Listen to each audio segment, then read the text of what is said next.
unceded territory of the Musqueam people, the Tsleil-Waututh, and the Squamish people. And with the recognition comes a great importance. And I begin with it because as we've come and gathered here to celebrate the achievements and the struggles of people of African descent, we have to begin with the people of the land. And so for the Coast Salish people, this land has been an important place where they've gathered for various reasons, whether it is to celebrate, whether it's for commercial purposes, or whether it's for purposes that have to do with other interests. And they've done this here in this land from time immemorial, or in other words, to the point where memory can't actually grasp that history. For so long, that memory is eclipsed by the history of what has gone on here. And so I give deep gratitude to the Coast Salish people for allowing us to be here and continue to be here to do what we do. My name is Peter Wanyanya, and I'm a son of the soil. And when I say that, I mean that I'm somebody who was born in Africa. I'm of the Bamasala people, and our traditional territories before so-called independence, our tribe spanned what today is modern-day Uganda, eastern Uganda, and western Kenya. And we call ourselves the Bamasala people because we believe that we descend from our common ancestor, Masaba. And he is the person that all of us claim lineage towards and to. And so we have formed very strong clans, but in time of need, we form together as a tribe who span that whole region. And so, to this day, as part of my coming of age, I've learned that it's important as a Bamasala man to make sure that I continue to uphold the spirit of our people, the rights and virtues of that, and to ensure that in anything that I do it with grace, I do it with respect, civility, and virtue. And so I'm happy to be your master of ceremony for the rest of the day. And we have an exciting lineup of phenomenal people who are here to celebrate the achievements of people of African descent. And before I introduce the first speaker, I'd just like to acknowledge that all of you who've come out here today, I think it's important that we recognize that numbers are important, but people are more important. So all of you, the individuals who've come here together, who found the way through the snow, in Vancouver at least, and the organizers, I thank you. I think this is an attestation of the fact that the spirit of the people of African descent is strong in the city, and there's lots of allies, as I can see through the crowd, from the folks who are sitting here today to the folks who are supporting us through Concierge. Thank you all. To the various artists who've come to us through different struggles, different pains, and different achievements, who've graced us with the magnificence of the artistry all around us. And to the women here from the Congo, and particularly a part of the Congo, which is the southern part, in the Kivu region, which continues to face horrific acts of violence and deprivation, who found the strength to come here and to share with us their art and the beauty of their art, which is for sale. And so hopefully you might have the means and the ability to come and visit them, have a discussion, and perhaps you might find some beauty in their art and take some home through purchase. And so with that, I'd like to welcome everybody to, again, the Forum of the People of African Descent. It's exciting because the United Nations has declared this decade the decade of people of African descent.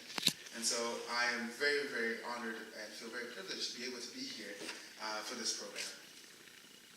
So let's begin by welcoming our first speaker to the stage.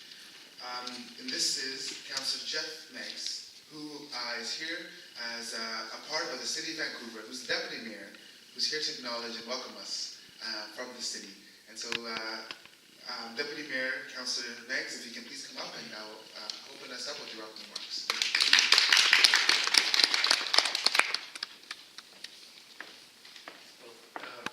Thank you for that introduction, Peter, and for acknowledging that we're on the territories of our three host First Nations.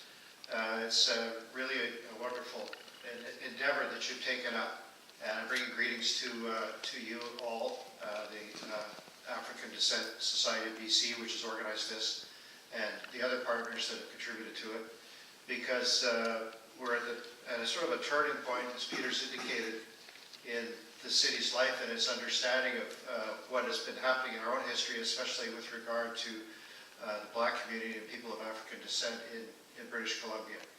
We're really at a new stage, and as luck would have it, partly good management, but also luck, we're able to reflect back at the experience of Hogan's Alley, which is a big part of the forum today, and see what possibilities there are to reconstitute the spirit of Hogan's Alley, but make it an even more meaningful statement about the dislocation that's occurred to many people in the history of this city, and our aspirations to be a much more inclusive and tolerant and united city going forward.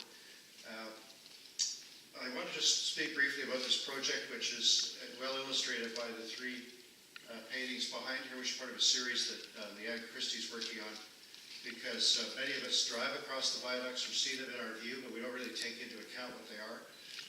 They, of course, stretch from Georgia and Dunsmuir across the expanse of North Falls Creek, and then they land right where Hogan's Alley used to exist in the 70s and for decades before that. And then they kind of just they vaporize, and all the traffic is forced back and forth through the east side communities of the city and eventually out to the freeway. During the 1940s, 50s, and 60s, but before that as well, and the display outside shows that very eloquently. The photos of all of the people from various parts of the world, people of African descent, people from the Black community who came to BC, often to escape oppression in other countries, sometimes working, sometimes settling. They were often concentrating in that area on both sides of Main Street, but particularly on the east side of Main Street, between Union and Georgia. That community was well located close to the terminus of the train stations, both kind of equal walking distance really from the first one, which was the CPR terminal down on the waterfront here, and the second one, which is the Pacific Coast Terminal now. And if you think about the viaducts today, and you think about the building that's on the south-west corner, sort of a 9-story building at 901 Main, it was also the headquarters of the BC Electric Railway, street railway men resting place, where all of the folks who ran the interurban streetcars would come and clean up, get ready to go to work and so forth. So it was really at the center of all of these transportation hubs, and many people who were porters and other employees in the rail sector came there, and it became a cultural hub, which was of appeal to the entire community. So as the display shows up back, there was terrific food there and fantastic music, and some of the greatest musical legends of the 30s, 40s, 50s came and performed at Vine's Chicken Steakhouse and places there. So Hogan's Alley was a center not only of the Black community with its churches and homes and jobs nearby, it was a cultural hub for people of all backgrounds and was very cherished as a result of that. My good friend George Chow, who was on City Council, I just was with him this morning, he came here from Hong Kong in the late 60s, and his family moved into London Drugs, which was right where the viaducts landed, so they had to move out. But Hogan's Alley was, and that part of Chinatown, was the landing place for newcomers for decades. So you can still see Tosi's Deli, which is just down the street from, just north on Main. It's the last remaining kind of Italian deli there. It's now up for redevelopment. Not sure what's going to happen to it. But very nearby also in Strathcona, we had the first synagogue in the province. We had all kinds of other ethnic groups land there, and then just north of that was what was the center of the Japanese community on Powell Street for many years, until the worst dislocation in Canadian history, when everybody in BC of Japanese descent was expelled and sent to internment camps, either elsewhere in BC or in Canada as a result of the Second World War and the Pearl Harbor attack. So since I've been on council, we've been asking the question, what will we do when we finally complete the redevelopment of the north side of False Creek? And the question was, how could we make it the best possible? The land was railway land. The Georgia Viaduct came across it, and it was replaced. There was a big debate in the 70s at that time when it was still railway land about what should happen there. It was seen still as industrial land. And a big battle erupted in the community because British Columbians, and particularly Vancouverites, did not want a freeway system through the heart of the city. The The freeway that was proposed would have destroyed Chinatown, would have destroyed Strathcona, it would have destroyed Hogan's Alley. And bit by bit, the community was able to mobilize and defeat various parts of it, except for the Georgian Dunsmuir viaducts that we see here today. They were the only piece the city could build all by itself. And so as a result of that, Hogan's Alley, which was the most vulnerable and most exposed, fell under the wrecker's ball and then under tons and tons of concrete. The two blocks on the east side of Main in particular, or the block on the east side of Main in particular, was installed, and huge changes occurred in Strathcona, and there was a tremendous impact on Chinatown, but those two communities survived. Hogan's Alley and the buildings that were there were destroyed completely, and then covered up completely as well.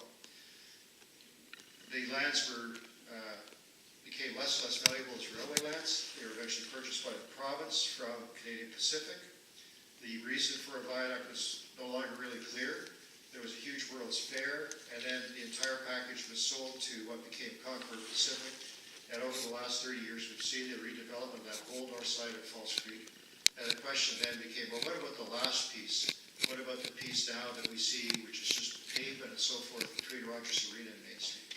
And we realized that I had some discussions with some prominent architects and designers. We realized that if we remove the viaducts, we would open up new opportunities, make it possible to have a much larger park there, but also make it possible to reconnect historic neighborhoods like Yaletown, Chinatown, and Strathcona together. What I hadn't realized so much was that it would lift the cement off the idea of Hogan's Alley. And so in the course of this discussion, the possibility of revitalizing Hogan's Alley in a new form came to life. It has become one of the most powerful discussions around the entire viaducts proposal. In Leanne's painting in the middle here, you can see the viaduct heading off towards the arena, towards the BC Place Stadium and the towers downtown. That area right where the viaducts land is still city land, and there's two city blocks there that could be opened up for whatever aspirations the community would like. 4 days ago, the emerging directions for this whole area were released by the city, and the whole discussion of Hogan's Alley is a significant part of that document. There was a stewardship group created, a very diverse, inclusive group to reflect all of the interests in it, and Wade Compton, who's been one of the most important literary figures in our Black community, who also has written a lot about Hogan's Alley, was appointed to that body. And there are other people of African descent on that stewardship group as well, with different areas of specialty. But there's been one discussion, I'm sure there will be more, trying to bring together everybody in the community, especially the communities that are of Black and African descent, to say, well, what is it that you would like to see here, and what could be the best way to deal with this very valuable, unprecedented opportunity? What has been striking to me is that this discussion has excited all kinds of other people to think about, well, how else could we take this opportunity to consider also reconciliation with First Nations and the dislocation that's occurred there, or the dislocation of Japanese Canadians whose community never was able to get reestablished after the Second World War. And these are huge, difficult issues to think about, but they're exciting and challenge us to make the reconstruction of this area into a statement that's very different from what we see now. So I just want to give you that background. I don't want to take too much more of your time. I want to thank the organizers of this event for pulling it together. I think that it's very interesting, exciting to see more recent newcomers to Canada sitting down and working through the history and joining up that whole strain of history from the earliest days of the city in the 1880s to today. And I think that that's going to make a powerful contribution to our community. I think that the viaducts discussion, which is going to continue all this year, is another really important vehicle for that discussion to occur, for people of African descent to put their issues on the city stage. So congratulations to the organization of this event, and thank you for all those who put in volunteer time and others, and you have a wonderful day. I'm going to be able to stay for a while, but I have to leave to go to another event this afternoon.